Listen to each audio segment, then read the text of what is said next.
নমস্কার বন্ধুরা, সোমা কিচেনে আপনাদের সবাইকে স্বাগত। আজকে আবারও একটা রেসিপি নিয়ে আপনাদের সামনে চলে এলাম। আজকে আমি একদম নিরামিষভাবে একটা রেসিপি বানিয়ে আপনাদের কাছে দেখাবো। রেসিপিটা কিন্তু খুবই একটা টেস্টি রেসিপি। আপনারা রুটি, পরোটা, ভাত সবকিছুর সঙ্গে কিন্তু খেতে পারবেন। সেইভাবে একদম কম তেল মশলা দিয়ে আমি আজকে রেসিপিটা বানিয়ে দেখাবো। ভিডিওটা ভালো লাগলে অবশ্যই লাইক, শেয়ার, কমেন্ট এবং সাবস্ক্রাইব করে আমার পাশে থাকবেন। আর স্কিপ না করে প্রথম থেকে শেষ পর্যন্ত কিন্তু দেখতে থাকবেন। তবে চলুন বেশি কথা না বাড়িয়ে রেসিপিটা শুরু করা যাক। এখানে দেখুন, আপনাদের সঙ্গে কথা বলতে বলতে আমি পনিরটাকে ছোট ছোট টুকরো করে কিউব আকারে করে কেটে নিয়েছি। যেহেতু আমি সবজিগুলো সব এখানে কেটে রেখেছি, আর সবজিগুলো আমি ছোট ছোট এরকম কিউব আকারে কেটে রেখেছি। এখানে আমি নিয়েছি মটরশুঁটি, এবছরের নতুন শীতের মটরশুঁটি। লাল গাজর নিয়েছি, এই গাজরটা খেতে কিন্তু খুবই মিষ্টি লাগে। আর এখানে আলু নিয়েছি, আর নিয়েছি টমেটো আর কাঁচা লঙ্কা। এখানে সমস্ত কিছু কেটে গুছিয়ে নিয়েছি। এবার আমি রান্নাটা করে নেব। রান্না করে নেওয়ার জন্য এখানে একটা কড়াই বসিয়ে নিয়েছি, আর কড়াইতে পরিমাণ মতন একটু তেল দিয়ে দেবো সবজিগুলোকে হালকা করে একটু ভেজে নেওয়ার জন্য। তেলটা গরম হয়ে গেছে। এবার আমি প্রথমে ভেজে নেব আলু, তার সঙ্গে দিয়ে দেবো একসঙ্গে সব ভেজে নেব গাজর, মটরশুঁটি।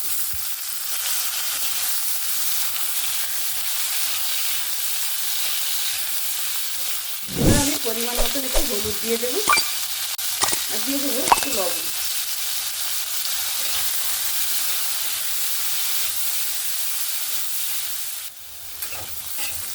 এখানে আলু, গাজর আর মটরশুঁটিটা সুন্দরভাবে ভেজে নিয়েছি। এবার তুলে নেব।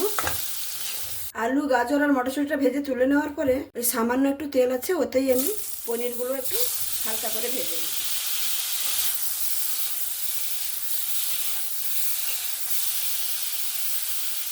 যতক্ষণে পনিরটা ভাজা হচ্ছে, এখানে একটা মশলা তৈরি করে নেব। প্রথমে নিয়েছি দেখুন, এখানে জিরে আর ধনেকে পেস্ট করে নিয়েছি। এখানে আমার সবকিছু আগে থেকে পেস্ট করা ছিল, সেই জন্য আজকে আর বাটনাটা করা দেখাইনি। এর মধ্যে আমি নিয়ে নেব 1 চামচের মতন, ছোট চামচের, টোটাল ধরে 1 চামচের মতন আমি আদা বাটা নিয়েছি।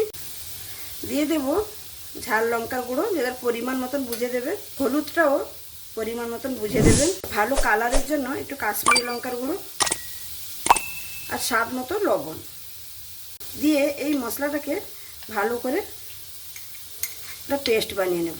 যেহেতু নিরামিষ রান্না, এই নিরামিষ রান্নাতে এরকম যদি পেস্ট বানিয়ে নেওয়া যায় আগে থেকে, তাহলে কিন্তু মশলাটা পুড়ে যাওয়ার ভয় থাকবে না। এতে সামান্য একটু জল দিয়ে একটু পাতলা পেস্ট করে নেব। এখানে মশলাটাও আমি রেডি করে নিলাম। এবার আমি রান্নার কাছে চলে যাব। পনিরটাও ভাজা হয়ে গেছে, আমি পনিরগুলো তুলে নিচ্ছি। এবার আমি রান্নাটা করে নেব। তার জন্য কড়াইটা ভালো করে ধুয়ে পরিষ্কার করে নিয়েছি। আবার দিয়ে দেব পরিমাণ মতন তেল। তেলটা গরম হয়ে গেছে, এতে দিয়ে দেব সামান্য একটু জিরে, গোটা জিরে। যেহেতু আমি জিরে বেটেছি, সেই জন্য জিরেটা আমি কম পরিমাণেই দিলাম। আর এখানে দিয়ে দেবো আমি গোটা গরম মশলা, লবঙ্গ, দারচিনি আর এলাচ, আর একটা তেজপাতা। ফোড়নটাকে সুন্দরভাবে ভেজে নিয়েছি, একটা সুন্দর গন্ধ উঠেছে। আর আপনারা নিশ্চয়ই লক্ষ্য করেছেন আমি তেলের পরিমাণটা কতটা দিয়েছি, একদমই অল্প পরিমাণে দিয়েছি। যত যাই হোক, শরীরের লক্ষ্য অবশ্যই রাখা উচিত, তেলটা কম খাওয়াই উচিত। যতটা সম্ভব তেল কম খরচা করে রান্না করে খেলে শরীরটাও ভালো থাকবে। এবার আমি দিয়ে দেব কাঁচা লঙ্কা আর টমেটো।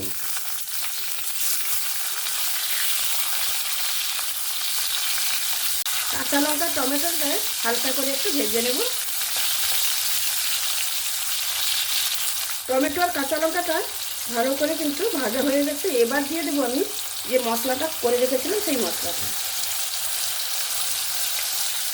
এখানে আমি সম্পূর্ণ মশলাটা দিয়ে ভালো করে গ্যাসের ফ্লেমটাকে একদম লোতে রেখে মশলাটাকে কষিয়ে নিতে হবে। মশলাটা আমি যেই বাটিতে বানিয়েছিলাম, সেই বাটিটা ধুয়ে জল একটু একটু করে ব্যবহার করে দেব। জলটা দিয়েই মশলাটা কষাবো।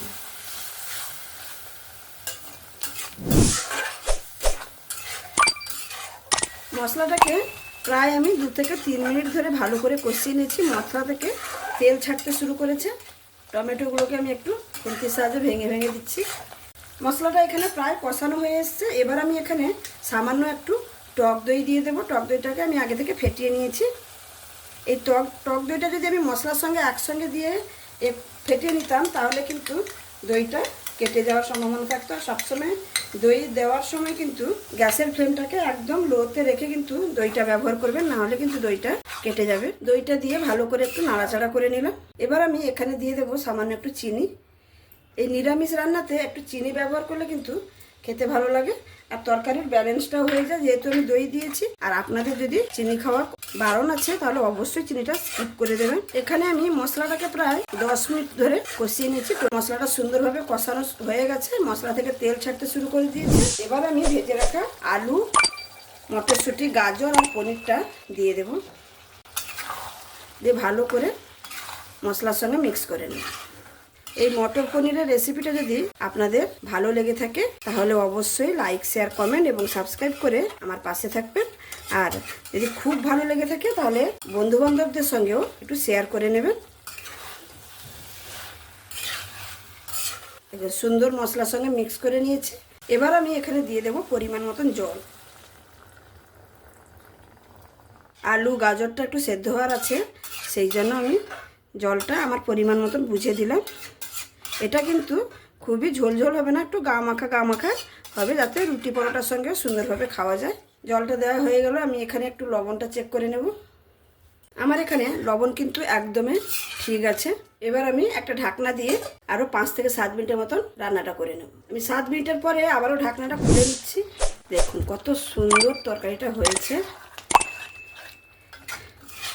আলুগুলোও সুন্দর সেদ্ধ হয়ে গেছে। এখানে আমার রান্নাটা একদমই কমপ্লিট। নামানোর আগে সামান্য একটু ধনেপাতা দিয়ে নামিয়ে নেব।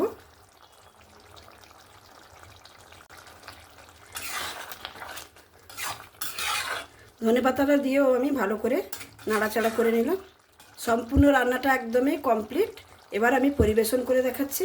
তাহলে বন্ধুরা দেখতেই পেলেন আমার এই মিক্স পনির সবজি রেসিপিটা, বা মটর পনিরও বলতে পারেন। মটর পনিরেও গাজর আলু সবকিছুই ব্যবহার করা হয়। দেখুন কতটা সুন্দর হয়েছে দেখতে, আর খেতে কিন্তু অসাধারণ স্বাদের হয়ে থাকে। একবার এরকম বাড়িতে বানিয়ে খেয়ে আমাকে কমেন্টের মাধ্যমে জানাবেন কিন্তু যে কতটা সুন্দর হয় খেতে। না বানিয়ে খেলে কিন্তু আপনারা বুঝতে পারবেন না। আমার এই রেসিপিটা যদি আপনাদের ভালো লেগে থাকে তাহলে অবশ্যই লাইক, শেয়ার, কমেন্ট এবং সাবস্ক্রাইব করে আমার পাশে থাকবেন। আর যে সকল বন্ধুরা অলরেডি সাবস্ক্রাইব করে আমার পাশে আছেন তাদেরকে অসংখ্য ধন্যবাদ। আর যারা এখনো সাবস্ক্রাইব করেননি প্লিজ বন্ধুরা সাবস্ক্রাইব করে পাশে থাকুন। আর সাবস্ক্রাইব করলে কিন্তু বন্ধুরা তুলে নেবেন না, প্রচুর খারাপ লাগে। অনেক কষ্ট করে আপনারাও ভিডিও বানান আর আমিও বানাই। আপনারাও জানবেন যে একটা সাবস্ক্রাইব তুলে নিলে যে কতটা মন খারাপ হয়, সেটা কিন্তু করবেন না। তবে আজকে এখানেই শেষ করছি। আবার দেখা হবে অন্য কোনো দিন অন্য কোনো রেসিপির সঙ্গে। সবাই ভালো থাকবেন, সুস্থ থাকবেন, সাবধানে থাকবেন। ধন্যবাদ।